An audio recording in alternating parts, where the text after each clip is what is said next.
आज हम आपको पढ़ाने वाले हैं इलेक्ट्रॉनिक विन्यास। तो चलिए वीडियो शुरू करते हैं। इलेक्ट्रॉनिक विन्यास किस तरह से होता है, तो सबसे पहले हम आपको बता दें कि इलेक्ट्रॉनिक विन्यास को दो प्रकार से किया जा सकता है। एक तो ऑफ-बाउ नियम के द्वारा और दूसरा बोर-बरी नियम के द्वारा। तो आज हम आपको बताने वाले हैं ऑफ-बाउ नियम के द्वारा इलेक्ट्रॉनिक विन्यास। चलिए शुरू करते हैं।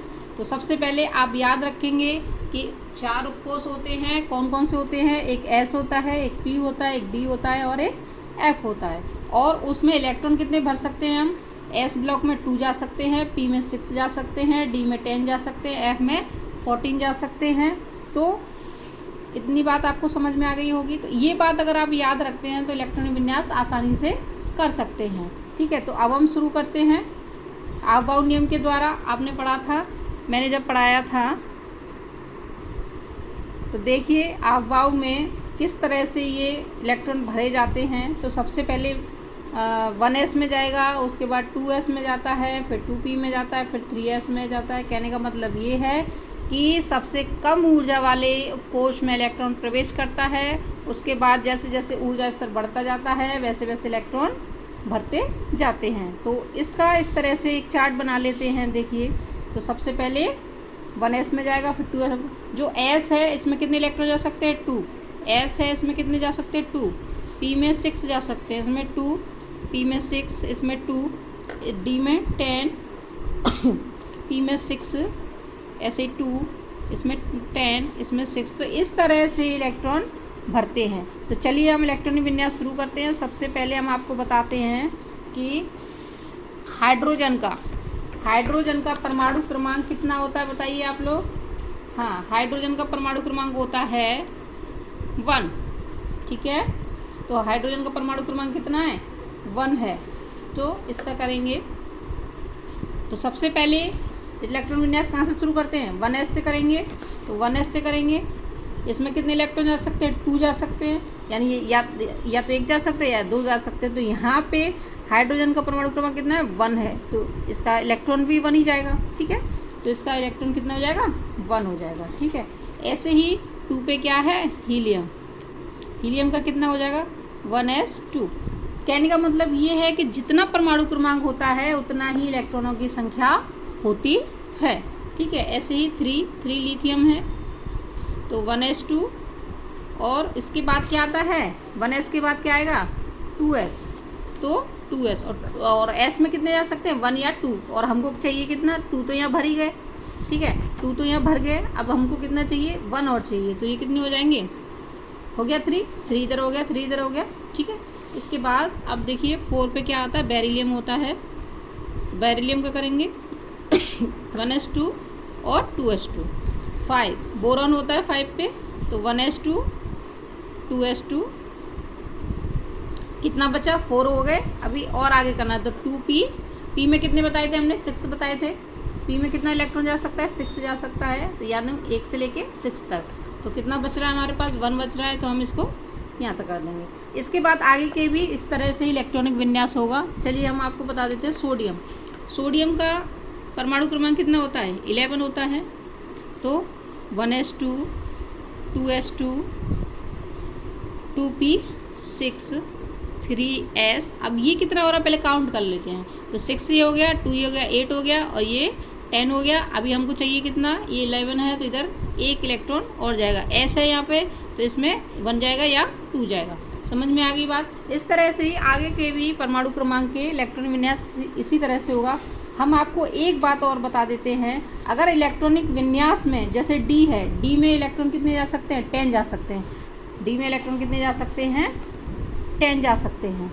तो एक अपवाद है कि एक तो 4 और एक 9।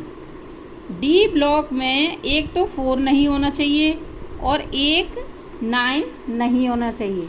ठीक है, अगर ये होता है तो उसका इलेक्ट्रॉन विन्यास गलत हो जाएगा। देखिए, जैसे कि क्रोमियम का कितना परमाणु क्रमांक होता है? 24 होता है। तो इसको करो 1s2, 2s2, 2p6, 3s2, 3p6, 3p6। इसके बाद p के बाद आ रहा 4s, उसके बाद d आएगा। ठीक है, तो पहले 4s, 2, फिर 3D। अब कितना हो रहा है यहाँ पे देखो, काउंट करो, 6 to 8 और ये 10 हो गया, 10 16 और 2 18 और ये 20। तो हमको कितना और चाहिए, 4। तो ये 4। मैंने आपको बताया था कि डी में एक तो 4 नहीं होना चाहिए और एक 9 नहीं होना चाहिए, क्योंकि ये अपवाद है। तो जो रियल वाला होगा वो किस तरह से बनेगा, तो वो बनेगा 1s2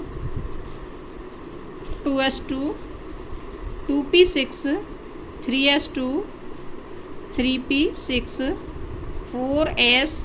जब एक इलेक्ट्रॉन इधर जाएगा तो ये हो जाएगा 3d5 और ये कितना रह जाएगा, 1 रह जाएगा। अब सही है, इस तरह से होगा क्रोमियम का। ठीक है, ऐसे ही एक अपवाद और है, वो है 29 पे कॉपर। 29 पे कॉपर, इसका इलेक्ट्रॉनिक विन्यास करेंगे 1s2 2s2 2p6 3s2 3p6 4s2 और 3d9। अब इसको जोड़ो, कितना हो रहा है, 6 10 18 19 20 और 9 29। ठीक है, तो ये 9 मैंने बोला था कि 4 नहीं होना चाहिए और 9 नहीं होना चाहिए। तो इसको हम कैसे ठीक करेंगे, एक इलेक्ट्रॉन क्या करेंगे, इधर से ले लेंगे, किससे, एस कोर्स से ले लेंगे, तो इधर हो जाएगा 10 हो जाएगा। ठीक है, तो 1s2 2s2 2p6 3s2 3p6 4s1 और 3d10।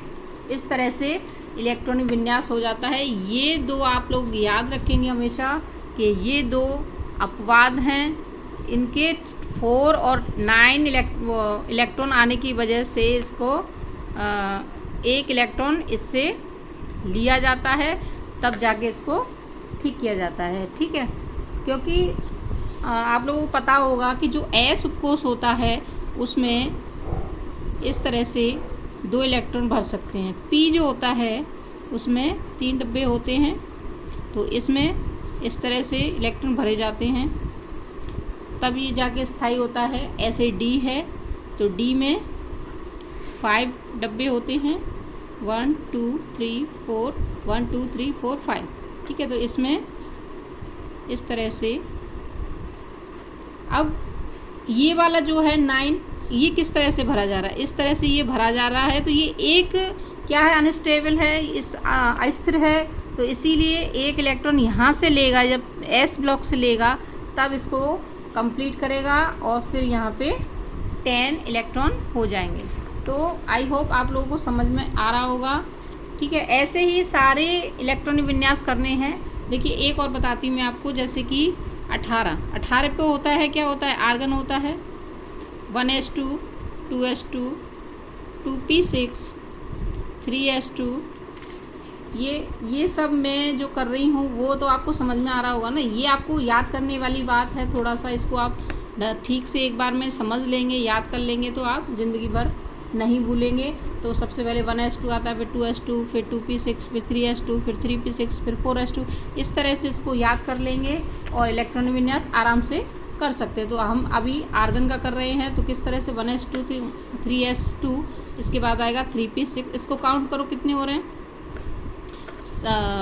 12 13 14 15 16 17 18। तो ये कंप्लीट हो गया।